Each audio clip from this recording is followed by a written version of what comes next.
Hey guys, ഇന്ന് ഞാൻ വന്നിരിക്കുന്നത് ഏത് മെയിൻ ഡിഷിന്റെ കൂടെയും സെർവ് ചെയ്യാൻ പറ്റുന്ന ഒരു അടിപൊളി സൈഡ് ഡിഷ് ആയിട്ടാണ് ബീഫ് റോസ്റ്റ്. ഇത് ഏതിന്റെ കൂടെ വേണമെങ്കിലും നിങ്ങൾക്ക് സെർവ് ചെയ്യാം. ചപ്പാത്തി, പൊറോട്ട, പത്തിരി, റൈസ് ഏതിൻ്റെ ഒപ്പം വേണമെങ്കിലും.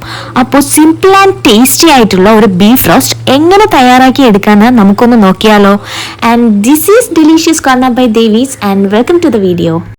ഇനി നമുക്ക് ഇതിലേക്ക് ആവശ്യമായ ഇൻഗ്രീഡിയൻസ് എന്തൊക്കെയാണെന്ന് നോക്കാം. ഞാനിവിടെ ഒരു 3 സ്മോൾ സൈസ് സവോള എടുത്തിട്ടുണ്ട്, ഒരു 12 അല്ലി വെളുത്തുള്ളി എടുത്തിട്ടുണ്ട്, ഒരു 12 കുഞ്ഞുള്ളി, ഒരു ഇഞ്ചി ഇഞ്ചി, ഒരു 4 പച്ചമുളക് എടുത്തിട്ടുണ്ട്, പിന്നെ കറിവേപ്പില എടുത്തിട്ടുണ്ട്. ഇനി നമുക്ക് ഈ പച്ചമുളകും വെളുത്തുള്ളി ഇഞ്ചിയും കൂടി ഒന്ന് ക്രഷ് ചെയ്തെടുത്ത് ഒന്ന് മാറ്റി വെക്കാം. ഇനി ഇതിലേക്ക് ആവശ്യമായ പൊടികൾ നോക്കാം. ഗരം മസാല 1/2 ടേബിൾ സ്പൂൺ, ചെറിയ ജീരകം 1/4 ടീസ്പൂൺ, മല്ലിപ്പൊടി 3/4 ടീസ്പൂൺ, മഞ്ഞൾപ്പൊടി 1/4 ടീസ്പൂൺ, കുരുമുളക് പൊടി 1/2 ടീസ്പൂൺ, മുളക് പൊടി 1 ടേബിൾ സ്പൂൺ. പിന്നെ ഒരു 3 കരയാമ്പൂ, 2 ഏലക്ക, ഒരു പട്ട, 2 വറ്റൽമുളക്, ഇത്രയും കൂടി ഞാൻ എടുത്തിട്ടുണ്ട്. ഞാനിവിടെ 250 ഗ്രാം ബീഫാണ് കേട്ടോ എടുത്തിട്ടുള്ളത്.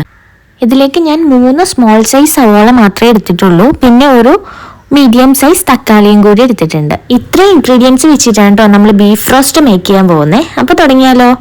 ഒരു ചൂടായ ഒരു പ്രഷർ കുക്കറിലേക്ക് നമുക്ക് കുറച്ച് നല്ലെണ്ണ ഒഴിച്ചു കൊടുക്കാം, അതായത് വെളിച്ചെണ്ണ കുറച്ച് ഒഴിച്ചു കൊടുക്കാം.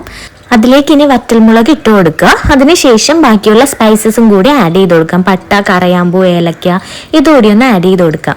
ഇതൊക്കെ കൂടി ആ കറിയിൽ വരുമ്പോൾ ഒരു പ്രത്യേക ടേസ്റ്റ് തന്നെ ബീഫ് റോസ്റ്റിന് കിട്ടും കേട്ടോ. ഇത് നന്നായി ചൂടായി വന്നതിന് ശേഷം ഇതിലേക്ക് നമുക്ക് സവോളയും കുഞ്ഞുള്ളിയും കൂടി ആഡ് ചെയ്ത് കൊടുത്ത് നന്നായിട്ടൊന്ന് വഴറ്റിയെടുക്കാം. ഒരു സോഫ്റ്റ് ആവുന്നത് വരെ നമുക്ക് സവാളയും കുഞ്ഞുള്ളിയും കൂടി ഒന്ന് വഴറ്റിയെടുക്കാം. ഇനി ഇതിലേക്ക് ആവശ്യമായ ഉപ്പൊന്ന് ആഡ് ചെയ്ത് കൊടുക്കാം. ഞാൻ ഒരു നുള്ളു പഞ്ചസാരയും കൂടി ഈ ടൈമിൽ ആഡ് ചെയ്ത് കൊടുക്കുന്നുണ്ട്. ഇത് സവോള പെട്ടെന്ന് വാടാൻ നമ്മളെ ഹെൽപ്പ് ചെയ്യും, പിന്നെ ഒരു ടേസ്റ്റ് കൂടിയാണ് കുറച്ച് പഞ്ചസാര ഇട്ട് കൊടുക്കുമ്പോൾ. കുറച്ച് കറിവേപ്പിലയും കൂടി ഇട്ട് കൊടുത്താൽ നന്നായിട്ടൊന്ന് വഴറ്റിയെടുക്കാം.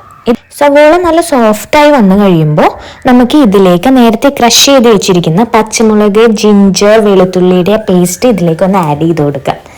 ഇതിൻ്റെ പച്ചമണം മാറുന്നത് വരെ നമുക്ക് ഇത് നന്നായിട്ടൊന്ന് മിക്സ് ചെയ്ത് കൊടുക്കാം. ഇനി നമുക്ക് ഇതിലേക്ക് എടുത്തു വെച്ചിരിക്കുന്ന പൊടികളെല്ലാം ആഡ് ചെയ്ത് കൊടുക്കാം. മല്ലിപ്പൊടി, മുളക് പൊടി, മഞ്ഞൾപ്പൊടി, ഗരം മസാല എല്ലാം ആഡ് ചെയ്ത് കൊടുക്കാം.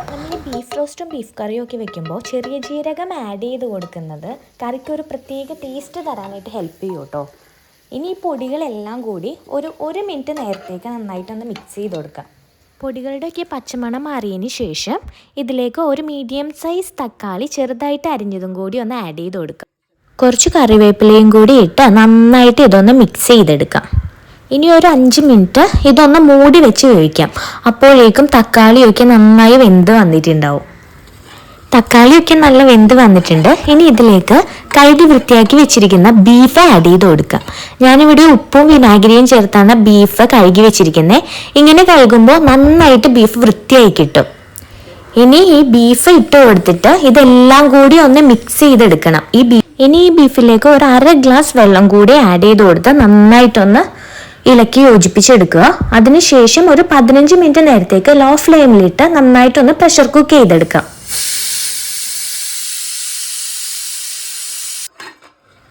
ബീഫ് നല്ലതുപോലെ വെന്ത് വന്നിട്ടുണ്ട്.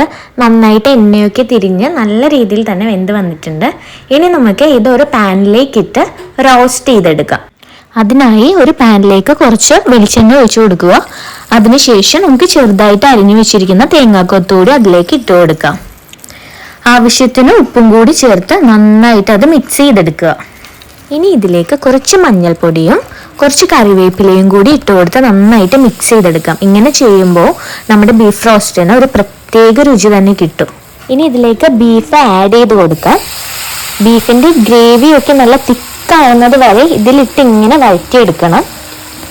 ബീഫ് ഇങ്ങനെ ഇതിൽ കിടന്ന് നന്നായിട്ട് വറ്റി വരണം.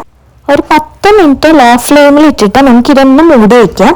അപ്പോഴേക്കും ബീഫിൻ്റെ നെയ്യൊക്കെ തെളിഞ്ഞ് ഒന്നുകൂടി ഡ്രൈ ആയിട്ട് വന്നിട്ടുണ്ടാവും. ഒരു 10 മിനിറ്റത്തേക്ക് ഒന്ന് മൂടി വെച്ച് വേവിക്കുക. ഇപ്പോൾ ബീഫിൽ നെയ്യൊക്കെ തിരിഞ്ഞ് നല്ല സെറ്റായിട്ട് വന്നിട്ടുണ്ട്. ഇനി ഇതിലേക്ക് 2 തണ്ട് കറിവേപ്പിലയും 2 പച്ചമുളക് നടുവേ കീറിയതും കൂടി ഇതിൻ്റെ മുകളിലേക്ക് ഇട്ട് കൊടുക്കാം. ഇത്രേ ഉള്ളൂ നമ്മുടെ ബീഫിൻ്റെ പണി. ഇപ്പോൾ ബീഫിൻ്റെ കളറൊക്കെ മാറി നല്ല റെഡ് കളറായിട്ട് വന്നിട്ടുണ്ട്. ഇതൊരു മസ്റ്റ് ട്രൈ ആയിട്ടാണ്. നിങ്ങൾ എന്തായാലും ഇത് ട്രൈ ചെയ്ത് നോക്കണം. ഈ മുരിഞ്ഞ പൊറോട്ടയിൽ നിന്ന് ഒരു കഷ്ണം പൊറോട്ട എടുത്ത് ഈ ബീഫും കൂട്ടി കഴിച്ചാൽ. എന്നാ നിങ്ങൾ ഇനി കഴിച്ചിട്ട് പറ.